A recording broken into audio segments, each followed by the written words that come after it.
छठी पीढ़ी की हमने जब बात की थी तो हमने कहा ये जो पीढ़ी है उसे कहते हैं आर्टिफिशियल इंटेलिजेंस की पीढ़ी, कृत्रिम बुद्धिमत्ता की, जिससे हमारी मुलाकात पिछले 2-3 सालों में बहुत तेजी से हुई है। आजकल गूगल ऐड भी करता है कि गूगल से पूछो, गूगल से पूछो। कोई अंकल सीढ़ी उतर रहे हैं, गूगल से पूछते रहते हैं। तो हमारी उन्होंने क्या किया, अपनी वॉइस से कुछ कहा, आवाज से कहा, और गूगल ने उसको सुना। उसके बाद उसने सर्च भी किया और जवाब भी वॉइस में दिया। मतलब मैंने आवाज से पूछा, उसने जवाब भी आवाज में दिया।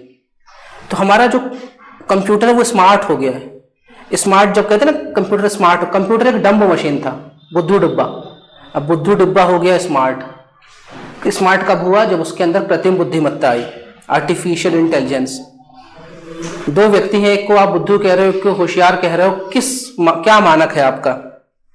उसकी बुद्धि। अगर बुद्धि अच्छी है तो भाई ये बुद्धिमान व्यक्ति है, और नहीं है बुद्धि तो आप बोल रहे हैं कि ये बुद्धू व्यक्ति है, मूढ़ व्यक्ति है। तो कंप्यूटर एक मूढ़ मशीन थी, लेकिन वो स्मार्ट हुई कब? जब उसमें एआई जुड़ गया, आर्टिफिशियल इंटेलिजेंस जुड़ गया। बुद्धिमत्ता जो है वो मनुष्यों के पास ही थी, और बुद्धि जो है, जैसे अब एक दिन का कोई बच्चा है, उसके पास बुद्धि है क्या?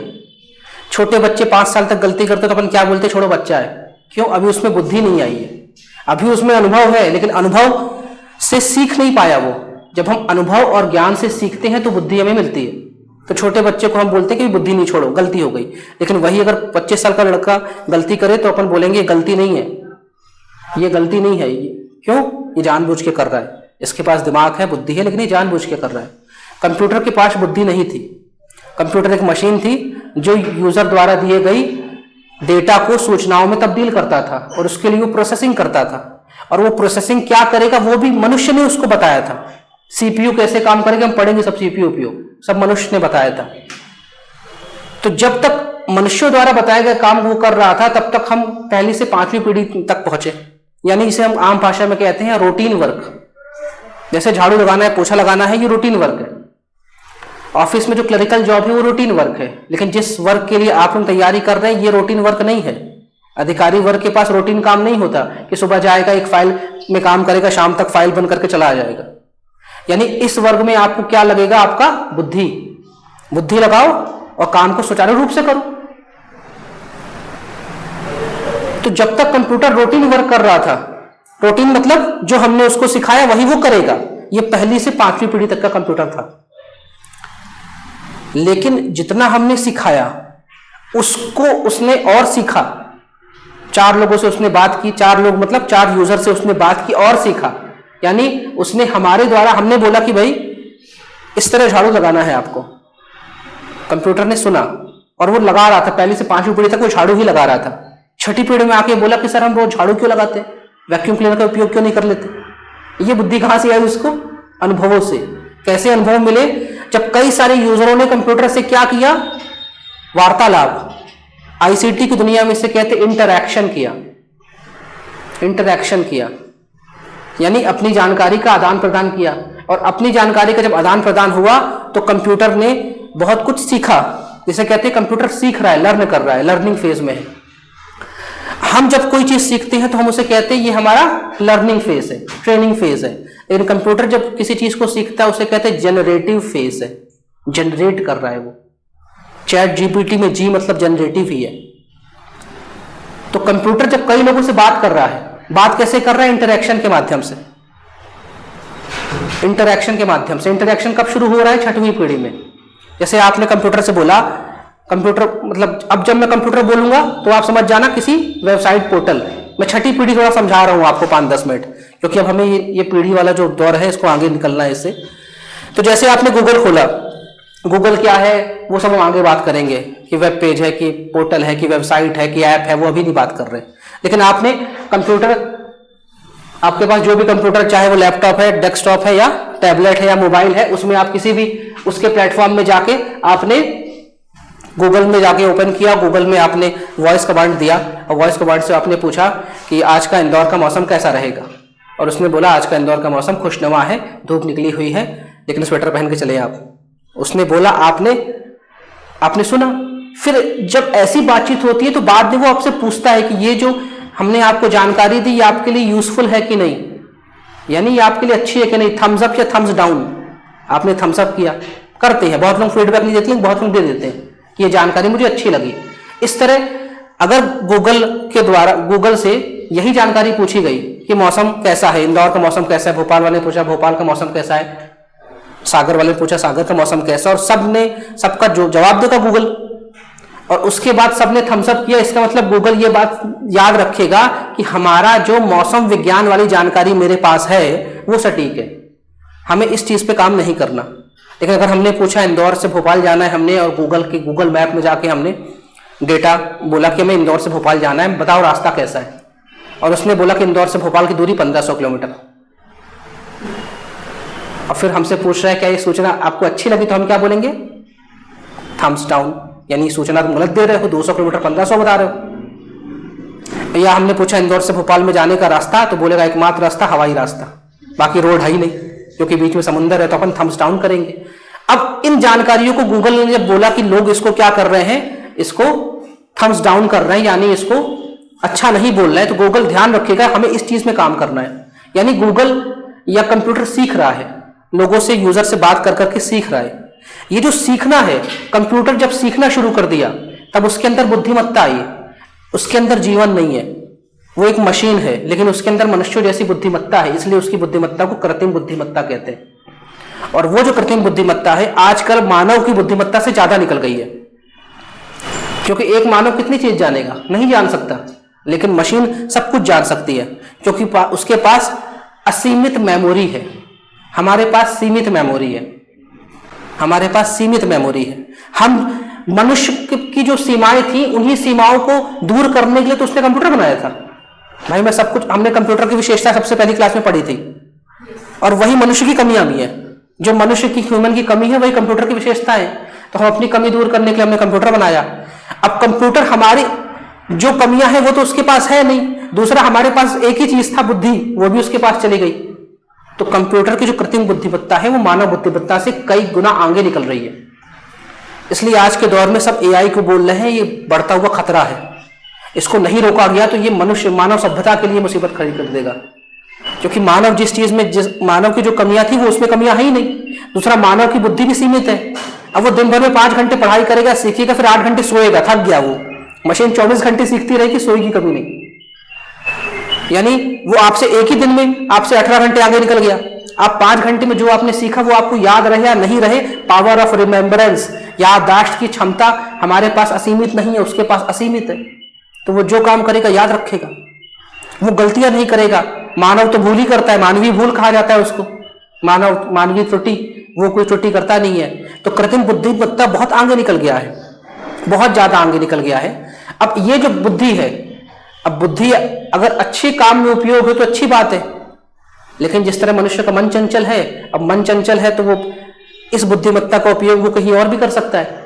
आपने अपने कंप्यूटर को इतना ट्रेंड कर दिया, आज जितने भी युद्ध लड़े जा रहे हैं या जितने भी क्राइम हो रहे हैं उन सब में, या जो भी कंप्यूटर से जुड़े हुए क्राइम हो रहे हैं, चाहे डीप फेक हो, चाहे अभी क्या आया था एक रश्मिका मंदाना वाला डीप वेब, उसका नाम मैं भूल रहा हूं, अच्छा अभी शब्द आते रहेंगे, मतलब जितने भी कंप्यूटर से जुड़े हुए क्राइम हो रहे हैं वो सब क्राइम कौन करवा रहा है, एआई। यानी 6वीं पीढ़ी के कंप्यूटरों को, कंप्यूटर जो है उनको बस रास्ता दिखा रहा है वो मनुष्य जो कि गलत काम कर रहा है, या वो मनुष्यों की टीम, और एआई वैसे ही बुद्धिमान है। अब वो मनुष्य के सभ्यता के लिए खतरा बन रही है, और अब ये इतने ज्यादा बुद्धिमान है कि हम इन पे अंतर भी नहीं कर पाते कि मानव ने किया कि मशीन ने किया है, हम अंतर भी नहीं कर पाते। कहीं कहीं तो मशीन मानव से बहुत अच्छा कर रही है। कई आते रहते हैं कि भाई ये एक राम जी की तस्वीर बनी है, और ट्रेंडिंग हो जाती है राम जी की तस्वीर, कितनी अच्छी किसी कलाकार ने तस्वीर बनाई है, बाद में आता है ये तस्वीर एआई ने बनाई है, आता रहता है ऐसे। तो यानी 6वीं पीढ़ी जो है ना, ये आपका ऐसे का भी पार्ट रहेगा। 6वीं पीढ़ी के कंप्यूटर मानव सभ्यता के लिए खतरा बन रहा है बहुत तेजी से। और जो एआई बनाने वाले लोग थे जिन्होंने सबसे पहले इनका बात की थी, वो सब लोग भी अब दुनिया में एक साथ एक ग्रुप बना के खड़े हो रहे हैं कि भाई हमें एआई का जो उपयोग है ना वो विवेकपूर्ण करना चाहिए। लेकिन विवेकपूर्ण करेगा कौन, मानव। तो मानव अपना विवेक यूज करेगा तो अच्छा है, नहीं तो फिर वो अविवेकी होकर हमारी सभ्यता को खतरा हो रहा है एआई। ठीक है, इसलिए आजकल आता रहता है, बहुत सारे ऐड आते रहते हैं, फ्रॉड के आते रहते हैं कि भाई भोले को बचाओ, भोले को बचाओ। भोला किसी को यूपीआई कर देता है, यूपीआई के ऐड में भोला आता है आजकल, पंकज त्रिपाठी, लेकिन उसमें दूसरी तरफ कोई और रहता है। हो सकता है अब आजकल एआई कॉल करता है मानव की आवाज़ में पूरी, वो आपका पापा बन के आपको कॉल कर लेगा और आप उससे बात भी करोगे, पूरी बात करेंगे पापा जैसे। मतलब एग्जाम्पल के तौर पे कल को देश का कोई बड़े स्तर का व्यक्ति किसी दूसरे देश के बड़े स्तर के व्यक्ति को जाके अपशब्द बोल दे एआई की भाषा में, तो वो तो बंदूक खींच दे कि ऐसे कैसे बोला, अब तो युद्ध होगा इस देश के साथ। ये तो एआई के खतरे हैं, वो इस पर आप लोग सजग रहना। एआई के खतरे बहुत तेजी से बढ़ रहे हैं, और एआई मतलब छठी पीढ़ी। पांचवी पीढ़ी में एआई था, लेकिन कैसा था, बहुत सीखने वाला, वो सीख रहा था। और उस एआई का एग्जांपल था वॉइस असिस्टेंट। बस जैसे गूगल में था ना कि एक वॉइस असिस्टेंट, वो पांचवी पीढ़ी का एआई है। जितना पूछोगे उतना बताएगा। और कहां से बताएगा, गूगल से ही पढ़ के बता देगा कि भाई मध्य प्रदेश की राजधानी क्या है, तो पढ़ के बता देगा मध्य प्रदेश की राजधानी भोपाल है। ये पांचवी पीढ़ी का एआई था जो सीख नहीं रहा था, वो बस आपकी भाषा में आपसे बात कर रहा था। और उसका एक एग्जांपल है क्या, वॉइस असिस्टेंट, जो गूगल का वॉइस असिस्टेंट। ये एलेक्सा है, जो सीरी है, ये सब वॉइस असिस्टेंट थे। एलेक्सा गाना बजाओ, ये वाला, तो एलेक्सा जाती थी जहां पे वो गाना था, उस गाने को प्ले कर देती थी। तो ये सब वॉइस असिस्टेंट थे, पांचवी पीढ़ी की एआई। पांचवी पीढ़ी मतलब यूएलएसआई वाली पीढ़ी, अल्ट्रा लार्ज स्केल इंटीग्रेशन वाली पीढ़ी, जिसमें एआई का थोड़ा बहुत हमें उपयोग देखने को मिला। लेकिन 2018 के बाद से छठी पीढ़ी की एआई को लेकर धूम मची हुई दुनिया में, धूम। ठीक है, आपका करंट अफेयर्स पूरा आईसीटी का यही छठी पीढ़ी का एआई ही है, इसके ही नवाचार। तो आपको छठी पीढ़ी मतलब पहली से छठी पीढ़ी समझ में आई। आज के दौर में हम चौथी, पांचवी, छठी तीनों पीढ़ी का आनंद ले रहे हैं। आपके घर में जो कंप्यूटर है, आपके डेस्कटॉप में जो कंप्यूटर है, लैपटॉप है, टैबलेट है, ये चौथी पीढ़ी का है। ये चौथी पीढ़ी का है, क्योंकि ये छोटा है, इसका काम यूजर के लिए है, इसी को हम पर्सनल कंप्यूटर कहते हैं। ठीक है, और पांचवी और छठी पीढ़ी का उपयोग जो हो रहा है वो कंपनी लेवल पे हो रहा है, कॉर्पोरेट लेवल पे हो रहा है। ठीक है, पहली से छठी पीढ़ी मैंने आपको बता दी है। अब छठी पीढ़ी में कुछ कंप्यूटरों के नाम है, जैसे कंप्यूटर का नाम लिखे ऑप्टिकल कंप्यूटर। ऑप्टिकल कंप्यूटर जो है, ऑप्टिकल जो शब्द है वो ऑप्टिक्स से बना हुआ है। ऑप्टिक्स जो शब्द है वो आता है रोशनी। जैसे दुकान वाले जो होते हैं चश्मे वाले, उनका दुकान में ऑप्टिकल्स लिखा रहता है और वो बनाते चश्मा, लेकिन चश्मा किस लिए बनाया जाता है, देखने के लिए। और देखेंगे कब हम, जब रोशनी होगी। तो जो शब्द ऑप्टिकल्स आता है, ऑप्टिक्स आता है, या जो ऑप्टिक्स साइंस में हमने ऑप्टिक्स का जो चैप्टर होता है उसमें हम यही पढ़ते हैं। ठीक है, लेंसेस के बारे में पढ़ते रहते हैं। तो जो ऑप्टिकल कंप्यूटर है, छठी पीढ़ी का कंप्यूटर है, इसका उपयोग आप लोग नहीं कर रहे हैं। इस पीढ़ी का जो कंप्यूटर है ना, इसमें रोशनी के माध्यम से संचार होता है, रोशनी के माध्यम संचार होता है, जो बहुत ही तेज होता है। और रोशनी देखो, ये ट्यूबलाइट से रोशनी यहाँ तक आई, क्या इसको किसी माध्यम की आवश्यकता है क्या, और कहीं भी जा सकती है।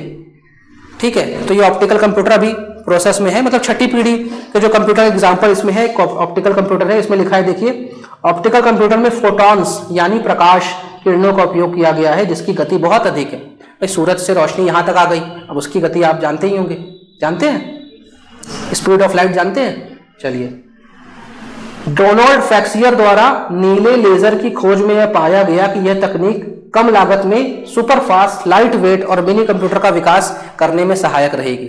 यानी इस तकनीक पे काम चल रहा है।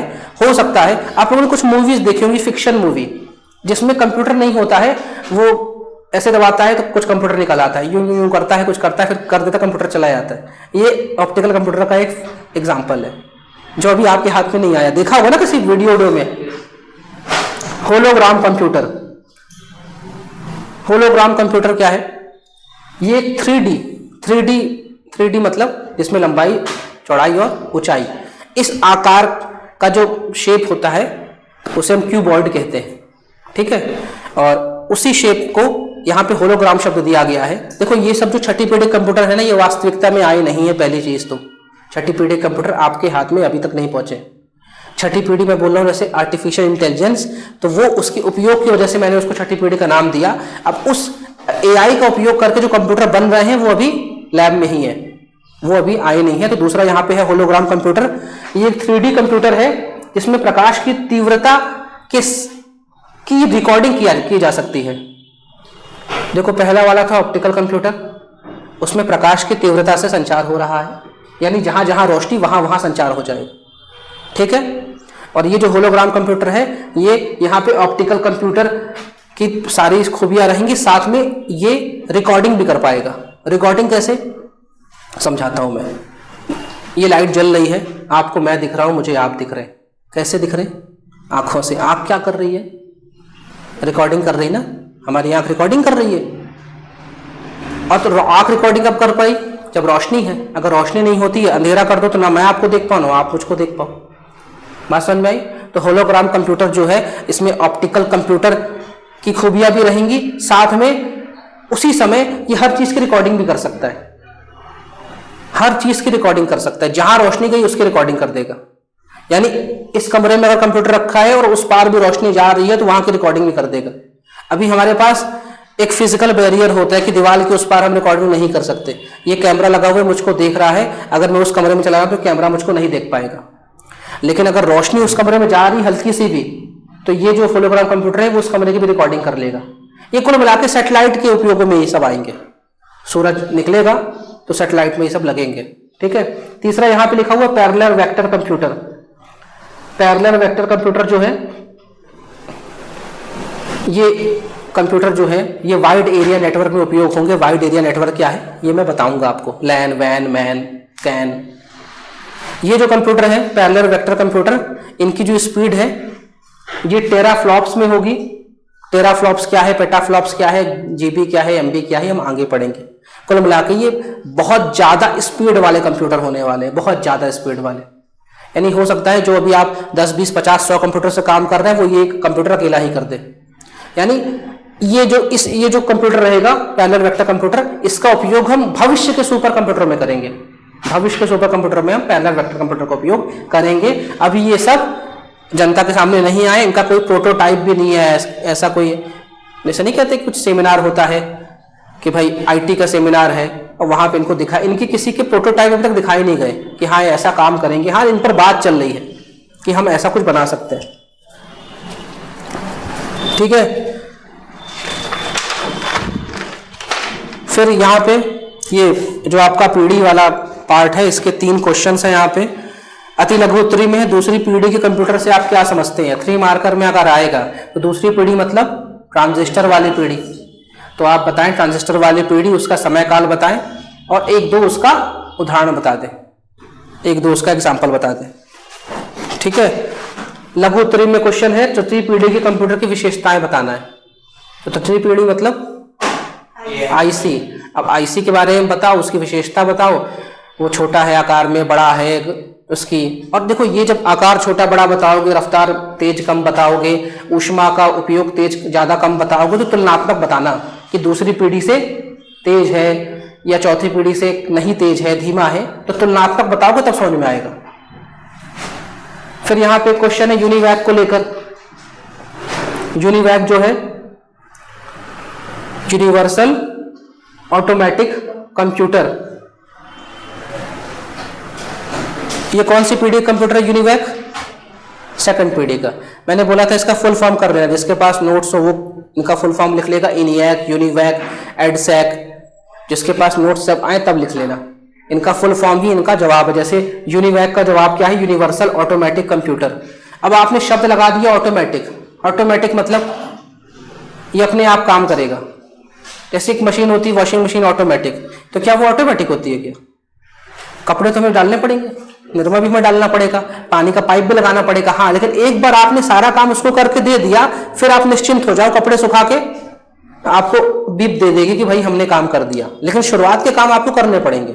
उस तरह ये जो यूनिवैक कंप्यूटर था, इसकी प्रोसेसिंग की जो भी आपको प्रोसेसिंग करवाना है, खासकर ये गणितीय गणना में इसका उपयोग होता था। अब गणित में चाहे जोड़ो, घटाओ, गुणा करो, भाग करो, ठीक है, प्रतिशत निकालो, यानी कुल मिला के अरिथमेटिक ऑपरेशंस का इसमें इसका उपयोग होता था।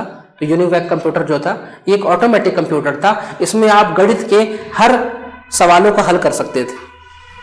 ठीक है। लेकिन आपको अगर जोड़ना है या घटाना है तो पहले बताना पड़ेगा 2 धन 2 4 होता है, 1 और 1 2 होता है। ये सब आप पहले बता दो, उसके बाद आपको जो बोलना है उसको बोलो। कुल मिला के कहूं तो जो कैलकुलेटर है ना, ये नमूना आज समझ लो किसका? यूनिवैक का। लेकिन कैलकुलेटर ऑटोमेटिक नहीं होता, उसमें 2+2 करके इक्वल टू दबाना पड़ेगा तो फोड़ देगा। ठीक है, यानी कैलकुलेटर अरिथमेटिक ऑपरेशन सारे कर रहा है, हमारे गणितीय गणना सारे कर रहा है, लेकिन उसमें हमारे ऑटोमेटिक नहीं, वो सेमी ऑटोमेटिक है, वो सेमी ऑटो। लेकिन कंप्यूटर में यूनिवैक वाला जो कंप्यूटर है, यहाँ पे गणितीय गणनाएं सारी कैसी होती थी? ऑटोमेटिक। फॉर एग्जाम्पल आपने उसको 10 सवाल दे दिए, जोड़ना, घटाना, गुणा, भाग, 10 आपने क्या दे दिया उसको? डेटा दे दिया। तो 10 डेटा पे काम करके आपको 10 सूचनाएं दे देगा कि इनका ये जवाब है। ठीक है, आजकल ये सब काम में नहीं आते हैं।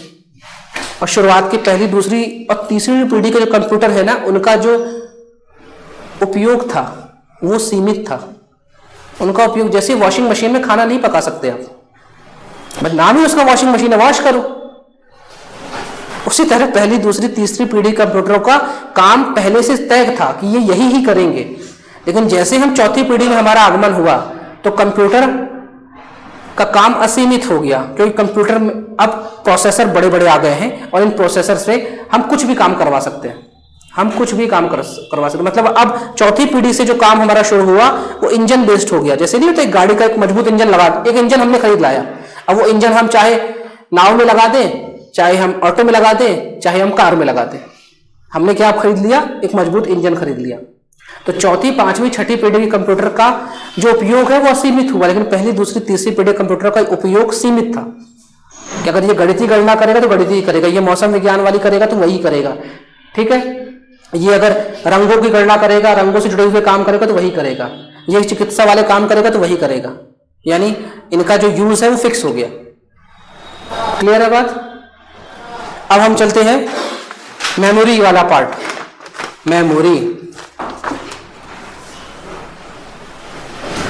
मेमोरी को कहीं कहीं स्टोरेज भी कहा जाता है। हाँ, तो स्टोरेज और मेमोरी एक ही चीज है, लेकिन सही शब्द है मेमोरी, सही शब्द है मेमोरी। क्योंकि जब आप मेमोरी बोलते हैं तो सीधे दिमाग जाता है कंप्यूटर में, लेकिन जब आप स्टोरेज बोलते हैं तो स्टोरेज तो आपके घर का कबोर्ड का हो भी हो सकता है, अलमारी में भी कितना स्टोरेज है। तो स्टोरेज सही शब्द नहीं होता यूज करने में, आम भाषा में कह सकते हैं, लेकिन हमें कहना क्या है? मेमोरी। अब सवाल यह है कि जो मेमोरी है इसकी जरूरत क्यों पड़ी? बताओ, मेमोरी की जरूरत क्यों पड़ी?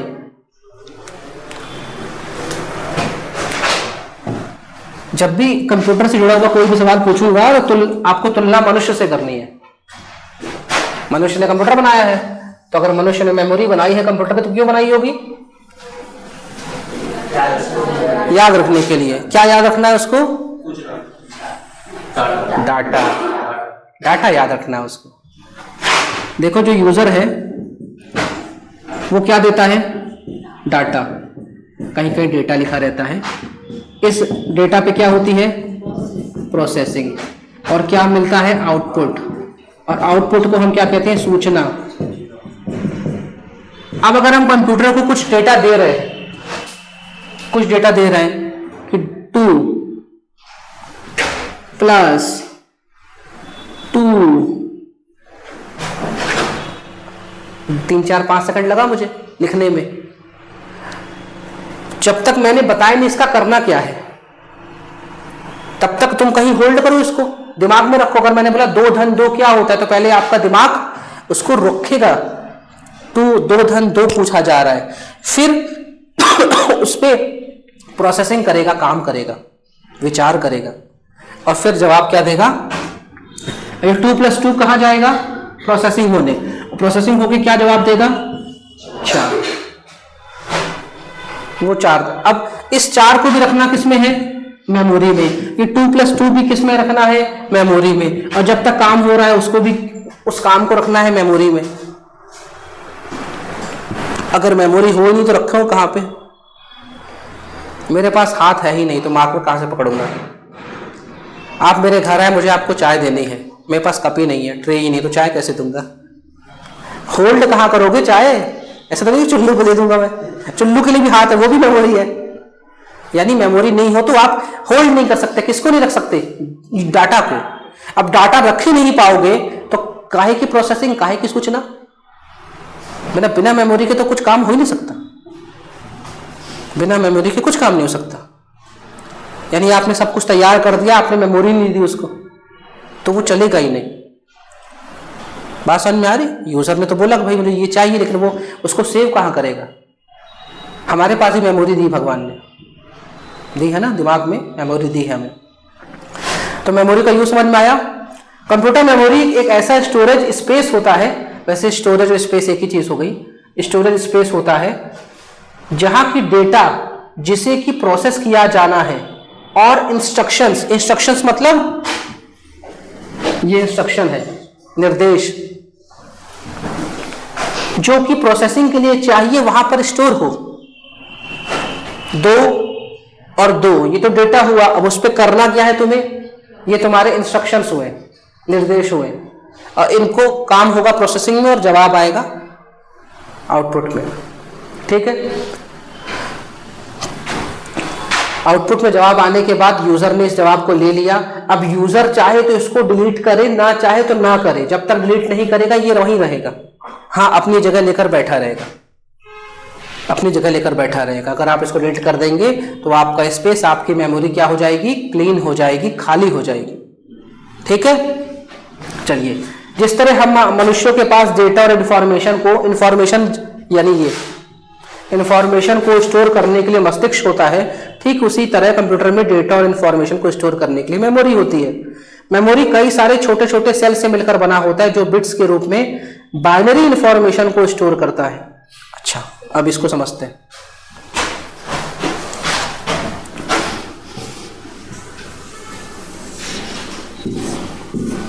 आप लोगों ने चेस खेला है, शतरंज देखा होगा, खेला होगा।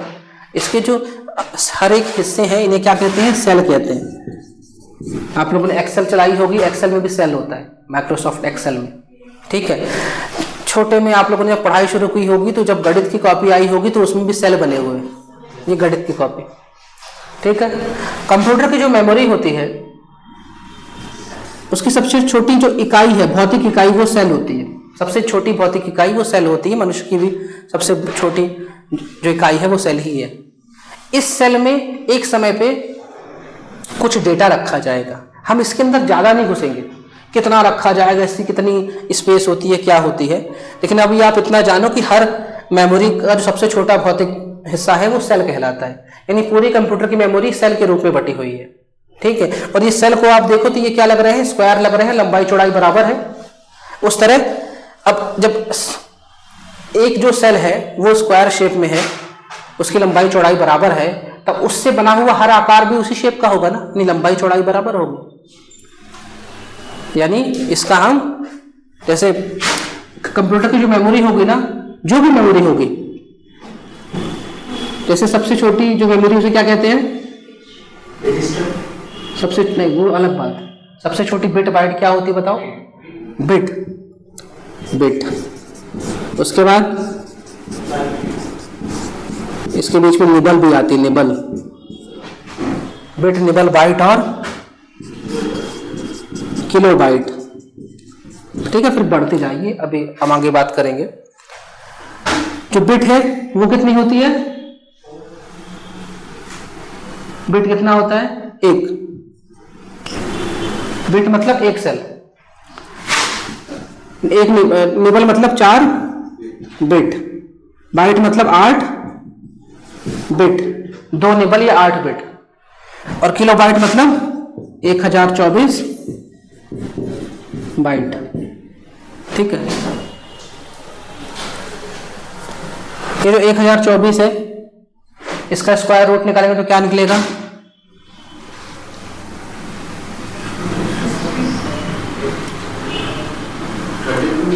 32।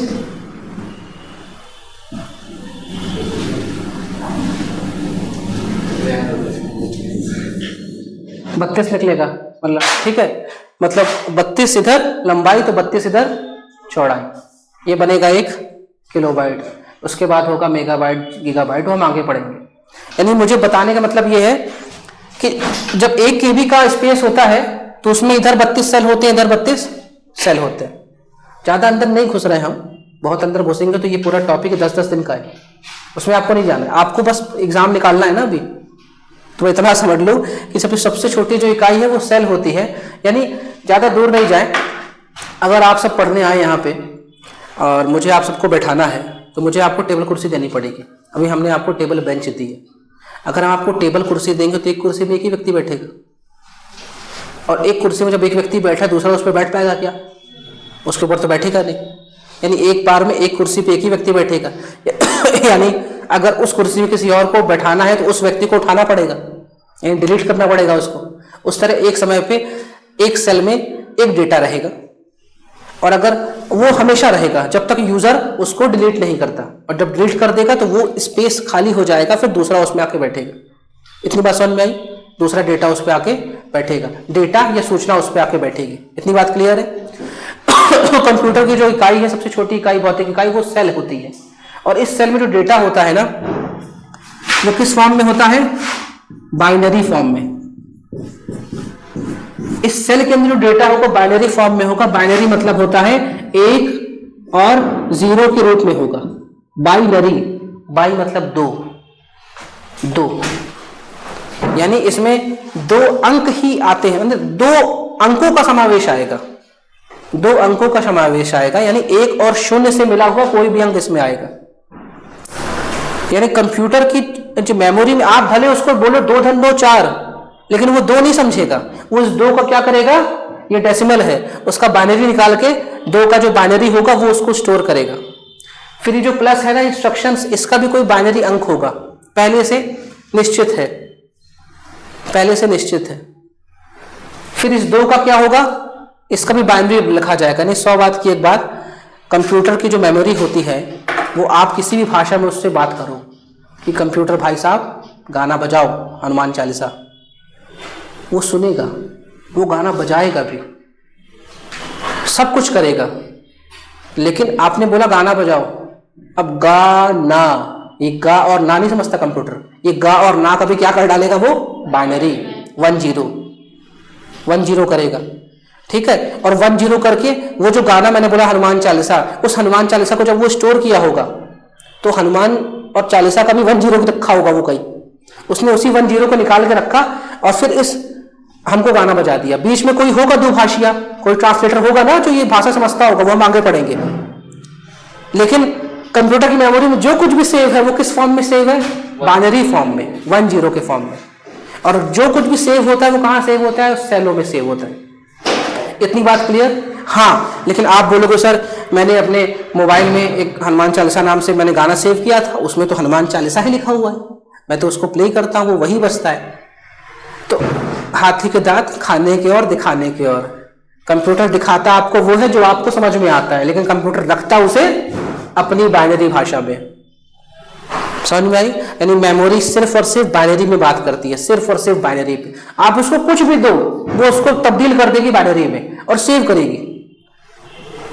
आपको आपकी भाषा में जवाब मिलेगा, लेकिन जब सेव होगा तो बाइनरी में होगा। ठीक है, इतनी बात समझ में आ रही? तो मेमोरी कई सारे छोटे छोटे सेल से मिलकर बना होता है जो बिट्स के रूप में बाइनरी इंफॉर्मेशन को स्टोर करता है। बिट्स के रूप में बाइनरी इंफॉर्मेशन को स्टोर करता है बिट। ये है बिट, सबसे छोटी इकाई, मेमोरी की सबसे छोटी इकाई। ठीक है, और ये उसकी भौतिक इकाई है, ये उसकी स्टोरेज इकाई है, ये उसकी भौतिक इकाई है। अंतर बताता हूं मैं। आप किसी किराने वाले की दुकान पे गए और उसने एक काउंटर बना के रखा है, लकड़ी का काउंटर बनाया होगा ना, इसमें सामान रखता है। ठीक, आपने उससे बोला 500 ग्राम चावल दे दो, तो वो एक जगह हाथ डालेगा फटाक से, 1 किलो दो तो इधर हाथ डालेगा इधर, यानी उधर उसने वो सांचा बनाया होगा जो 500 ग्राम चावल रखा होगा, और इधर एक ऐसा सांचा बनाया होगा जो 1 किलो चावल रखा होगा। आपको नहीं पता लेकिन काम को जल्दी करने के लिए उसने ऐसे सांचे बनवाए होंगे। आपसे पहले पूछता है ना भाई कितना चाहिए, 1 किलो, उधर जाएगा ले आएगा, 500 ग्राम इधर जाएगा। नहीं तो अगर उसने सब फैला के रखा होता तो आप बोलो भाई साहब ये 8 सामान दे दो, हाँ देखता हूं, ढूंढता हूं, 4 घंटे में वो 8 सामान नहीं निकाल पाएगा क्योंकि उसको पता ही नहीं वो सामान रखे कहाँ है। दुकान तो बहुत बड़ी है। ये एग्जांपल समझ में आया ना आपको? उसी तरह कंप्यूटर जो होता है, कंप्यूटर ने सांचे बना के रखे, सारे सांचे एक जैसे हैं। सेल, सबसे छोटी भौतिक इकाई सेल है। अगर कोई बड़ी जानकारी आती है तो अगर उसने 4 सेल लेना तो 4 सेल लेगी। अरे ये पेपरों में आता है ना कुछ क्रॉसवर्ड टाइप का, चार दाएं से बाएं ऊपर से नीचे, वो क्या है भाई 3 अंक है तो 3 ले लेगा, 4 अंक है तो 4 ले लेगा। ऐसा ही कुछ समझ लो मेमोरी भी, ऐसा ही कुछ मेमोरी समझ लो। समझ में आई बात? तो वो सबसे छोटी भौतिक इकाई उसकी सेल है और ये उसकी स्टोरेज इकाई है। सबसे छोटी बिट्स है, 4 बिट बना के निबल होता है, 8 बिट बना के बाइट होता है, फिर आगे बढ़ते चले जाते हैं। जितनी ज़्यादा मेमोरी आप लोगे यूज करोगे उतना ज़्यादा कंप्यूटर उस चीज़ को सेव कर पाएगा। और मेमोरी बनी किस चीज़ से होती है? सेमीकंडक्टर से। और सेमीकंडक्टर जो होते हैं वो, उसमें सबसे इंपॉर्टेंट क्या है? सिलिकॉन, जर्मेनियम, ठीक है, इनसे मेमोरी बनी होती है। और ये काफ़ी महंगी आती है क्योंकि दुनिया में कम निकलती हैं। और इनको क्या कहते हैं हिंदी में?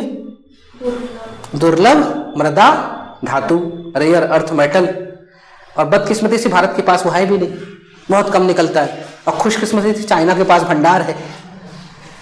अब चाइना के पास भंडार है और इसलिए वो बुली करता है दुनिया भर के देशों को, हमको आग दिखाओगे, जाओ हम दुर्लभ मृदा धातु का जो निर्यात है वो बंद करते, जाओ अपने आप। जहां जहां चिप लगी है, चाहे वो कार हो, चाहे मोबाइल हो, चाहे सब जगह काम ठप हो जाता है। तो हमारी मेमोरी जो है वो भी दुर्लभ मृदा धातु से बनती है, इसलिए काफी महंगी आती है। आप फोन खरीदने जाते हो, सेम फोन 128 GB 256 GB, अंतर 4000 का, सेम फोन। आप समझ जाते हो क्यों अंतर है? क्यों? मेमोरी डबल है इसकी। तो वो जो पैसा लगा किस पर लग गया? मेमोरी में। बात समझ में आ रही? तो मेमोरी में प्रत्येक सेल का एड्रेस अलग अलग होता है, जिसमें एड्रेस 0 से लेकर मेमोरी साइज को से 1 कम होता है। एड्रेस क्या होता है? पता। अब दुनिया में सबका पता अलग अलग होगा कि नहीं होगा?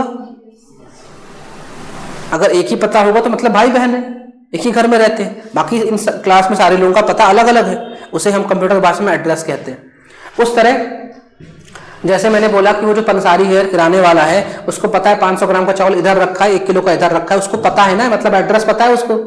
अब उसकी छोटी सी दुकान है, उसने हाथ से निकाल दिया। अगर वही डी मार्ट वाला होता तो डी मार्ट वाला कंप्यूटर में देखता, खटखट चावल कहाँ रखा है, 4थी लाइन में, 5वें काउंटर में, जाओ ले लो, क्योंकि बड़ी दुकान हो गई। अब उसको कैसे पता कि वहां रखा हुआ है? क्योंकि उसने उसका मैप बनाया होगा, चार्ट बनाया होगा। आप लोग जाते हैं मॉल में तो उसमें पहले से लिखा रहता है बोर्ड कि भैया यहाँ पे क्लोथिंग मिल रहा है, तो यहाँ पे फूड मिल रहा है, यहाँ बेवरेजेस मिल रहा है, यहाँ पे ड्राई फ्रूट्स मिल रहा है। और आप उसको देखकर आगे बढ़े आते हो कि ड्राई फ्रूट लेना तो इस लाइन में घुस जाए। यानी हमने उनकी मैपिंग की। किसकी मैपिंग की? उनके एड्रेस की मैपिंग की। भैया इस गली में जाओगे तो ड्राई फ्रूट पाओगे, उस गली में जाओगे तो गेहूं चावल पाओगे। बात समझ में? अब कंप्यूटर में तो आपने जीबी में मेमोरी रख ली और आपने लाखों करोड़ों डाटा रख लिया। अब आपको पता ही नहीं डेटा कहां पे है। आपने तो बोला मुझे ये फाइल चाहिए, और वो फाइल कहां से है आपको नहीं पता है। और आप पता भी क्या करोगे आप क्या कर लोगे जान के? आप क्या कर लोगे जान के? लेकिन कंप्यूटर तो सबका पता रखेगा ना। भाई आप कंप्यूटर से क्या बोल रहे हो? मुझे ये फाइल चाहिए, कौन सी? इस नाम वाली। कभी कभी आपको कभी फाइल नहीं मिलती तो आप कंट्रोल F दबा के फाइंड करते हो पूरे कंप्यूटर में। कंप्यूटर में राइट हैंड साइड ऊपर एक छोटा सा बॉक्स होता है। अगर आप कोई फाइल रखे हो अपने सिस्टम कंप्यूटर में, आपको नहीं मिलती है तो आप उस फाइल का नाम लिखकर फाइंड कर देते हो। पूरे कंप्यूटर में घूम घूम के वो आपको फाइल निकाल देगा। ये किया होगा आप लोगों ने। तो कंप्यूटर को कैसे पता ये फाइल यहां पे है? क्योंकि कंप्यूटर ने पहले तो सब चीज का एड्रेस रखा है। जैसे एग्जांपल के तौर पे अगर ये सारे सेल हैं, इनका मैंने एड्रेस दिया है। ये मैं एग्जांपल दे रहा हूं, मैं बिल्कुल एग्जैक्ट नहीं बता रहा क्योंकि वो आप बहुत कंफ्यूज, वो कंप्यूटर साइंस इंजीनियरिंग का पार्ट है, किस तरह का एड्रेस होता है। लेकिन मैं एड्रेस बता रहा हूं। इसमें इसका 1 number, 2 number, 3 number, 4 number, 5 number, 6 number. अरे आप रंजीत हनुमान गए, जूता उतारा, आपने जूता उसको दिया तो उसने आपको क्या दिया? एक टोकन। उसमें क्या लिखा है? उसमें लिखा है 120। अब आप टोकन उसको 120 दोगे तो 120 वाले उसमें आपका जूता रखा है वहां से निकाल के दे देगा। तो वो सेल है, सेल का एड्रेस है। समझ में आई बात? उस तरह जो कुछ भी स्टोर होता है सबका एड्रेसिंग है। सेल की एड्रेसिंग पहले से है, पूरी मेमोरी में एड्रेसिंग पहले से है। यानी मेमोरी का भी एक एड्रेस है। अब वहां पे जाके आपका डेटा रखा, क्या डेटा? 4। अब 4 कहाँ रखा है? मालूम चला किस नंबर में रखा है? 3 नंबर पे। ये आपको याद नहीं रखना है। किसने याद रखा? कंप्यूटर ने याद रखा। इसे कहते हैं मेमोरी एलोकेशन, इंग्लिश में एलोकेशन। एलोकेट कर रहे हैं, आपको एलोकेट किया जा रहा है। किसको एलोकेट कर रहे हैं? मेमोरी को। तो मेमोरी तो पहले से थी, तो उसमें किसको एलोकेट कर रहे हैं? एलोकेट शब्द बना है लोकेट से, लोकेट शब्द बना लोकेशन से। किसको लोकेट कर रहे हैं भाई? 3 नंबर मेमोरी में हमने ये सूचना डाली 4, तो 4 को मेमोरी एलोकेशन हो गया ना। 4 कहां बैठा है? 3 नंबर वाले सेल में। ये आप नहीं जानते हो, ये आपको नहीं जानना है, लेकिन मेमोरी में कुछ भी चीज रखेगा या उठेगा तो वहीं से उठेगा। बिना मेमोरी एलोकेशन के कुछ नहीं होता। नहीं तो फिर वही बात होगी, आप कुछ भी सेव कर जाओ, कंप्यूटर सुबह शाम कर देगा खोजते खोजते, पता नहीं कहां सोच रखा है मैंने, लेकिन फटाक से खोज देता है। बात समझ में आ रहा?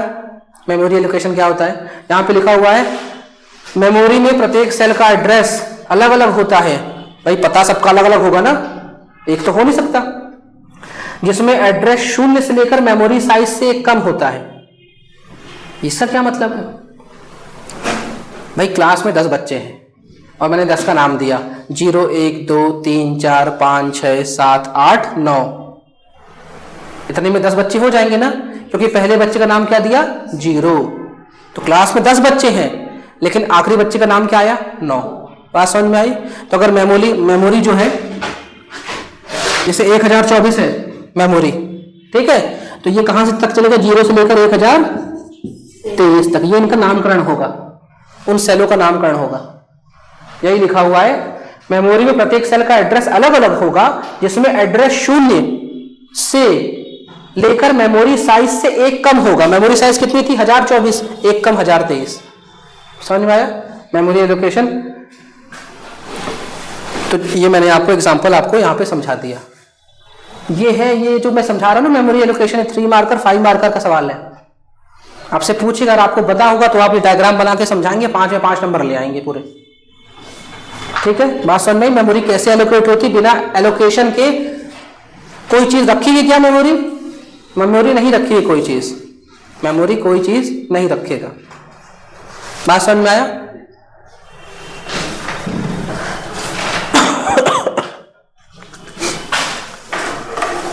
तो हमने आपको कंप्यूटर मेमोरी की जो पूरी समरी है वो समझा दी। अब इसके प्रकार देखते हैं। इसमें कोई डाउट? कंप्यूटर क्या होता है, उसकी मेमोरी क्या होती है, मेमोरी किस चीज से बनी है, मेमोरी में सेल क्या होता है, मेमोरी में मेमोरी एलोकेशन क्या होता है, इसमें कोई डाउट है क्या? सर एक बार ये मेमोरी एलोकेशन को पूरा मतलब 5 मार्कर के हिसाब से शब्दों में लिखोगे तुम? नहीं लिखना नहीं, मतलब आप एक बार बताओ। हाँ मैं समझा दे रहा हूं। देखो आईसीटी में कोई भी चीज आपके पास आए ना, आपको उसकी डेफिनेशन याद नहीं करनी। उसका जो डेफिनेशन है वो कहां से मिलेगी आपको? उसके नाम से। इसका नाम बस खोल दो ना, ये आपकी डेफिनेशन बन जाएगी। मेमोरी को एलोकेट कर रहे हैं। एलोकेट मतलब देखो मेमोरी तो खाली है। जैसे आप गए रंजीत हनुमान में अपने जूता दिया आप कि भैया जूता स्टैंड में, अब उसके पास तो सारे जो खंदे हैं जूते के वो तो खाली थे ना, उसने उठा के एक जूता आप एक जगह पे रख दिया, एक सेल में रख दिया और आपको सेल का नंबर दिया। तो अभी आपके पास डेटा क्या है? जूता के रूप में। लेकिन कंप्यूटर में जूता नहीं होगा, कंप्यूटर में आपका यूजर द्वारा दिया गया डेटा।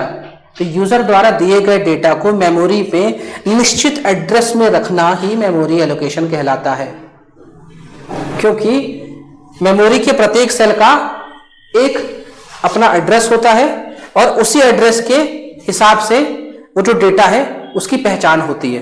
जैसे आप रहते हैं 34 नंदा नगर, तो 34 नंदा नगर में आप रहते हो और आप सेलेक्ट हो गए, तो जब पीएससी कागज भेजेगा 34 नंदा नगर में तो आपको कागज मिल जाएगा ना, क्योंकि वो आपका एड्रेस था। उस तरह मेमोरी में अगर एड्रेस 4 है, आपके डेटा का एड्रेस 4 है, तो वो 4 पे जाके जो कुछ भी होगा वो निकाल के दे देगा। किसको? यूजर को। जैसे 2 धन 2 ये था, इन सबको रखा गया किस मेमोरी में? 3 नंबर की मेमोरी में। 3 नंबर की मेमोरी में सब कुछ रखा हुआ है और जवाब क्या आया? 4, और ये रखा गया है 5 नंबर की मेमोरी में। अब यूजर ने बोला मुझे जवाब चाहिए, तो कंप्यूटर जो है वो किस नंबर के सेल में घुसेगा? 5 नंबर के, यहां में 5 में, और 5 नंबर के सेल में घुस के जो जवाब को निकाल के दे देगा। ठीक, और ये मैंने 3 रखना, 2 + 2 में यहां लिख देता हूं। वैसे यहां पे जो कुछ भी रहेगा वो 1 0 के फॉर्म में रहेगा। ठीक है, तो मेमोरी में जो कुछ भी सेव होगा वो भी बाइनरी फॉर्म में सेव होगा, नहीं 1 0 के फॉर्म में सेव होगा। और मेमोरी में जो कुछ भी सेव किया जाएगा, जो भी डेटा सेव होगा, उसका पहले से एक एड्रेस होगा, पता होगा। आपको पता नहीं लिखना, आपको एड्रेस ही बोलना है। बिना एड्रेस के आप तो कहीं नहीं जा सकते। अगर हम नहीं बताएं आपको सिविल जॉब में पढ़ना है, आप सिविल जॉब कैसे आएंगे? आपको नहीं बताएं सिविल जॉब कहां पे, आप कैसे पहुंचेंगे? बिना पता के आप कहीं नहीं पहुंच सकते ना। बिना पता के आप लापता हो जाएंगे। तो बिना पता के यहां पे जो रखोगे लापता हो जाएगा। ठीक है। पहले दूसरी पीढ़ी के जो कंप्यूटर थे ना, वहां मेमोरी इतनी ज्यादा कम थी कि एक बार में मान लो 2 + 2 4 होता है ना, तो बस यही काम होगा। तो उसमें सेल उनका ज्यादा कॉन्सेप्ट था ही नहीं। 2 + 2 4, अब 4 आ गया, और किसके रूप में आ गया? मैग्नेटिक टेप के रूप में आ गया। ये 4 का जो जवाब आया वो एक मैग्नेटिक चुंबकीय फिल्म के रूप में 4 छपा हुआ निकल के आ गया। ठीक है। यानी जब तक उसमें रोल रहेगा, आप लोग बसों में सफर करते हैं, बस में आपको टिकट निकाल के देता है। जैसे रोल खत्म हो, टिकट नहीं दे पाएगा ना आपको निकाल के। तो समझ लो पहली दूसरी पीढ़ी में जो कंप्यूटर की मेमोरी थी ना, वो मैग्नेटिक फिल्म के रूप में थी। जितना उसमें फिल्म है उतना ही वो जवाब दे पाएगा। कोई सेल का कॉन्सेप्ट था ही नहीं, कोई सेमीकंडक्टर का कॉन्सेप्ट था ही नहीं कि हम कुछ सेमीकंडक्टर होगा, कुछ मेमोरी होगा, कुछ नहीं था। मेमोरी था, लेकिन मेमोरी किसमें सेव हो रहा था? चुंबकीय फिल्म में। जब जितनी फिल्म है उतना चलेगा। बात समझ में आई? तो कंप्यूटर मेमोरी के प्रकार हम देखते हैं। प्रकार जो है टाइप्स ऑफ कंप्यूटर मेमोरी, इनका वर्गीकरण किया गया है उनके उपयोग के कारण कि मेमोरी का यूजर किस प्रकार उपयोग ले रहा है, उसीलिए उसके वर्गीकरण किए गए। जैसे अगर प्राथमिक मेमोरी जिसको कहा गया, उसका यूजर द्वारा उपयोग कुछ अलग तरीके से लिया जाता है। जिसको द्वितीयक या सेकेंडरी मेमोरी कहा गया, उसका उपयोग कुछ अलग तरीके से लिया जाता है। जिसको कैश मेमोरी कहा गया, उसका उपयोग कुछ अलग तरीके। उपयोग लेने वाला कौन? यूजर। जैसे मेहमान आते हैं तो आप एक अलग कप निकाल के चाय पिलाते हैं और घर में कुछ अलग कप से पीते हैं। उपयोग के आधार पर आपने कप का वर्गीकरण करके रखा है। उस तरह यहां मेमोरी भी उपयोग, यूजर द्वारा उपयोग के आधार पर इनका वर्गीकरण है। भाई कुछ चीज है जो यूजर को हमेशा के लिए चाहिए, ये डाटा हमारे पास हमेशा रहे, और कुछ है कि जो अभी रहे फिर निकल जाए। तो उस हिसाब से मेमोरी का वर्गीकरण किया गया है। तो हम सबसे पहली जो मेमोरी बात करते हैं वो क्या है? प्राइमरी मेमोरी या प्राथमिक मेमोरी। प्राथमिक शब्द कहना बिल्कुल गलत होगा, क्योंकि फिर मैं कहता हूं आईसीटी की देन पश्चिम जगत की है। पश्चिम में हिंदी नहीं बोली जाती, तो हमें अगर हिंदी लिखना भी है ना प्राइमरी, तो प्राइमरी ही लिखना पड़ेगा हिंदी में। आप प्राथमिक लिखेंगे तो हो सकता है नंबर काट दे एग्जामिनर। हम हर चीज का हिंदी नहीं कर सकते। ठीक है। तो प्राइमरी मेमोरी जो है, इसके बारे में बात करते हैं। प्राइमरी मेमोरी कंप्यूटर की मुख्य मेमोरी होती है, जिसमें डेटा काफी तेजी से एक्सेस किया जा सकता है। यह कंप्यूटर की आंतरिक मेमोरी होती है।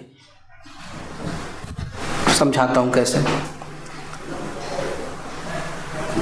जिस तरह आपके घर में कोई व्यक्ति मेहमान आता है, तो सबसे पहले वो कहाँ प्रवेश पाता है? ड्राइंग रूम में, जहाँ आप है ना आगंतुक कक्ष है, वहीं तो सबसे पहले प्रवेश पाएगा, वहीं बैठेगा, और वहाँ पे उसको सारी चीज़ सुलभता से मिल भी जाएगी। चाय नाश्ता आवाभगत सब उसकी वहीं पे हो जाएगी। ठीक है। और वहीं से वो नमस्ते करके चला भी जाएगा। ठीक है। लेकिन ये तो हुआ आगंतुक, और आगंतुक जब आता है तो अपने सारे काम छोड़ के अपन उसकी सेवा भगत लग जाते हैं भाई, क्योंकि प्रायोरिटी है। यानी वहाँ पे काम तेजी से होगा, एक्सेस टाइम तेज होगा। अब अपने घर पहुंचे थके हारे, मम्मी से बोलते मम्मी चाय पिलाओ, हाँ दे रहे। आप भी बिजी हो गए फोन में, 2 घंटे बाद याद आया चाय मांगी थी। अच्छा मांगी थी क्या? अरे हो गया, अब खाना खाओ। अब जब घर की बात आई तो एक्सेस टाइम स्लो हो गया। जब घर की बात आई तो वहां पे आपका रुकना परमानेंट है। आप घर आए हैं, सोएंगे, ऐसा नहीं कि घर आए 2 मिनट बाद जा रहा हूं मैं मेहमान की तरह। आप घर में आए तो आपका स्टोरेज परमानेंट है ना। आप आएंगे, आराम से रहेंगे, लेकिन हाँ आपका एक्सेस टाइम स्लो रहेगा। आपको तुरंत हर चीज हाथ में नहीं मिलेगी। लेकिन जब आप मेहमान जब आएगा तो वो परमानेंटली तो आया नहीं है, वो आया है कुछ देर के लिए, लेकिन उस समय उसकी जो सर्विस होगी वो तेज होगी, फास्ट होगी। तो प्राइमरी मेमोरी जो होती है घर का ड्राइंग रूम है प्राइमरी मेमोरी। ठीक है। और ये इसे परमानेंट मेमोरी भी कहते हैं। परमानेंट नहीं कहते इसको, परमानेंट नहीं कहेंगे इसको, है ना। तो प्राइमरी मेमोरी है ये सबसे, इसको तेज मेमोरी कहते हैं, फास्ट मेमोरी कहते हैं, और इसको हम आंतरिक मेमोरी भी कहते हैं, इंटरनल मेमोरी भी कहते हैं। समझाता हूं, जैसे आपने कंप्यूटर में कोई काम किया, क्या काम किया, 2+2 बोला, हमें इसका जोड़ चाहिए और उसने जवाब दिया 4। ये जो काम जिस मेमोरी में हुआ इसे कहते हैं प्राइमरी मेमोरी। जैसे मैंने आपसे बोला कि भारत के राष्ट्रपति का नाम बताओ, आपने दिमाग लगाया, फटक से नाम बोला और आपने नाम बता दिया उनका। ये आपने अपने दिमाग का जो हिस्सा यूज किया, वैसे हमारे पास तो एक्सटर्नल मेमोरी होती नहीं है, सब इंटरनल ही है, लेकिन जो त्वरित काम हुआ, फास्ट काम हुआ, ये किस मेमोरी ने किया, प्राइमरी मेमोरी ने। लेकिन अगर मैंने ये पूछा आपसे कि भारत की राष्ट्रपति की शक्तियां बताइए अनुच्छेदों के साथ, अब आपका पसीने आ गए, सर 2 मिनट दीजिए, सोचते हैं, फिर फ्रेम करेंगे, फिर आप जवाब देंगे। तो यहाँ पे आपका रिस्पॉन्ड टाइम आपका एक्सेस टाइम स्लो हुआ, लेकिन आपका जवाब अच्छा खासा बड़ा आएगा और संतुष्ट करने लायक होगा, लेकिन तुरंत नहीं दे पाए आप। बात समझ में आई? तो प्राइमरी मेमोरी में जब काम तेज होगा, इसका मतलब वहां पे उसकी जो लाइफ होगा, उसका टाइम स्पेन जो होगा, वहां रुकने का समय कम होगा, यहाँ पे काम फास्ट होगा। और प्राइमरी मेमोरी जो है उसको हम आंतरिक मेमोरी इसलिए कहते हैं कि ये काम हम आसानी से कर सकते हैं, जल्दी, जो काम हम जल्दी करेंगे, आसान करेंगे, जो काम हम जल्दी करेंगे, आसान करेंगे, वो काम परमानेंट नहीं होगा। लेकिन जो काम हमें परमानेंट करना है, वो काम जल्दी भी नहीं होगा, आसान भी होगा, लंबा समय लेगा, लेकिन वो परमानेंट रहेगा। घर का हम ड्राइंग रूम जो होता है, ऐसा तो नहीं होता कि आप घर बना रहे 1000 स्क्वायर फीट में, आपने ड्राइंग रूम बनाया 800 स्क्वायर फीट में और बाकी घर बनाया 200 स्क्वायर फीट में, नहीं, आप 100-200 स्क्वायर फीट में ड्राइंग रूम बना के बाकी समय, बाकी जगह घर को देते हैं।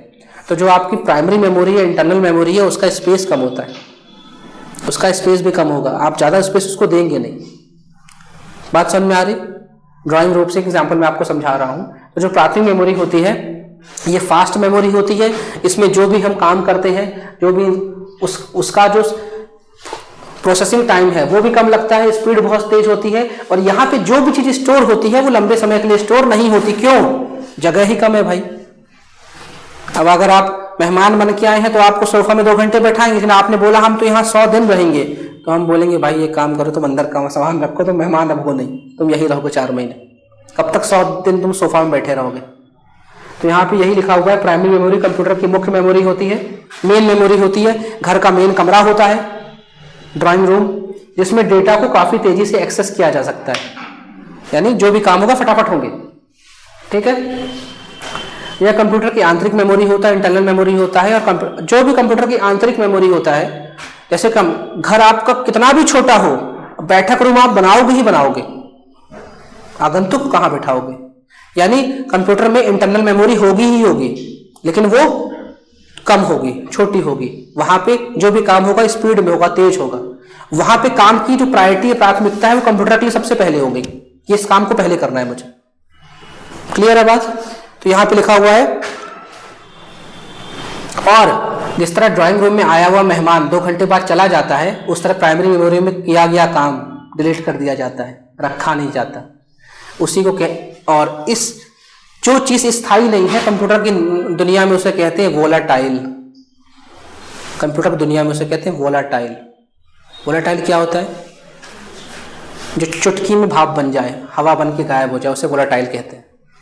जैसे पेट्रोल एक वोलाटाइल लिक्विड है, खोल दो ढक्कन उड़ जाएगा। तो वोलाटाइल शब्द कहां से आता है? जो अपना स्वरूप फटाक से बदल ले। तो यहां वोलाटाइल मेमोरी इसलिए कहा जाता है कि अभी तो थी, अभी गायब। और इस मेमोरी में जो चीज होती है उसको यूजर से नहीं पूछा जाता है कि भाई हम इसको हटाएं कि रखें। अब मेहमान जाते जाते पूछता है कि अब चले, हम बोलते नहीं आप रुकिए, आप कैसे जा सकते हैं, लेकिन मन में सोचता है आप जाओ तो कुछ और काम करें, लेकिन बोलते हैं। तो मेहमान भी सोचता है कि मन से वही बोल रहा है, इस तो बोल रहा है जाओ। यानी उस कमरे में जो कुछ भी होगी वो वोलेटाइल सिचुएशन होगी। ऐसा नहीं कि जब आए तब मेहमान ही बैठे और जब आए हम चाय पिला रहे। यानी प्राइमरी जो मेमोरी है, जो आंतरिक मेमोरी है, जो इंटरनल मेमोरी है, जो फास्ट मेमोरी है, जो वोलाटाइल मेमोरी, सब इसके नाम बता रहा हूं मैं आपको, आंतरिक memory, volatile memory, fast memory, internal memory, इसमें डेटा परमानेंटली स्टोर नहीं होता क्योंकि इसका स्पेस कम है ना। अगर एक मेहमान ही 4 दिन रहेगा तो 4 मेहमान को वेटिंग लगाएंगे क्या आप रुकिए अभी एक बैठे हैं, वो जाएंगे तब आएंगे, नहीं करेंगे ना। तो यहाँ पे फटाफट जाओ आते जाओ जाते जाओ, यानी ये मेमोरी का नेचर वोलेटाइल होता है, यानी यहाँ पे जो कुछ भी काम होता है वो परमानेंटली स्टोर नहीं होता। स्टोर करना है तो कहीं और जाओ, हमारे घर रुकना है आपको तय हो गया, चाय नाश्ता के बाद कि 4 दिन रुकेंगे, अब आप झोला उठाइए और चिंटू कमरे में रख लीजिए, वहीं रहिए आप, क्योंकि अब आप ये खाली करिए, ये कमरा खाली करो, ये इंटरनल मेमोरी खाली करो। समझ में आई? तो यहाँ पे वही लिखा हुआ है, प्राइमरी मेमोरी एक वोलेटाइल मेमोरी है, मतलब प्राइमरी मेमोरी में जो भी डेटा होगा वो केवल तब तक कंप्यूटर में रहेगा जब तक कंप्यूटर चालू है। मतलब क्या?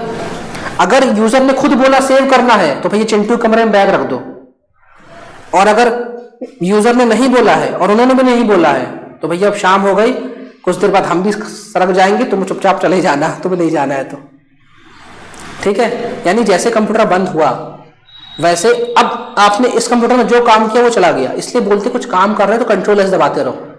कंट्रोल एस दबाओगे इसका मतलब प्राइमरी मेमोरी से कहीं और फेंक रहे हो उसको। अगर नहीं दबाए कंट्रोल एस तो तुम्हें दिख रहा है काम होते हुए, लेकिन जैसे कंप्यूटर बंद वो गायब, वो गायब। बात समझ में आई? कंप्यूटर बंद होता है तो प्राइमरी मेमोरी में स्टोर डाटा भी नष्ट हो जाता है। तो सवाल आ गया, प्राइमरी मेमोरी में डाटा नष्ट क्यों हो जाता है? क्या जवाब देंगे आप?